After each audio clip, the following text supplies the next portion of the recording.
Sir मला सांगा, तुमच्या लाईफ मध्ये अभिमान वाटेल अशी कुठली घटना घडली आहे का? मी स्वतःला टीव्ही मध्ये बघितलंय. अरे वा, कधी? टीव्ही बंद असताना.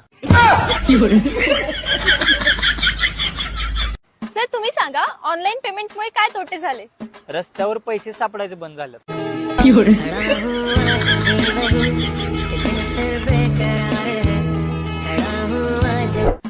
सर तुम्ही किती शिकलाय? 8वी नापास. भाऊ किती का अडाणी असं ना, क्वार्टरचे 3 पॅक असं बनवतोय एखाद्या प्रयोगशाळेत मोठा सायंटिस्ट असल्यासारखं. छी, तुम्ही दारू पिता? आजच्या आज बंद करा, नाही तर लवकर देवाघरी जाल. मग मॅडम मी गुळ खाऊ शकतो? हा, तो आरोग्यासाठी चांगला आहे, खा. द्राक्ष संत्री खाऊ शकतो? हा, ते पण छान आहे, ते पण खा. ड्रायफ्रुट्स खाऊ शकतो? हा. मग पाणी पण पिऊ शकतो? हो. मग यालाच मिक्स करून दारू बनते, मग ती का नाही पिऊ शकत? मला सांगा, मी बिल्डिंगच्या वरती आहे आणि तुम्ही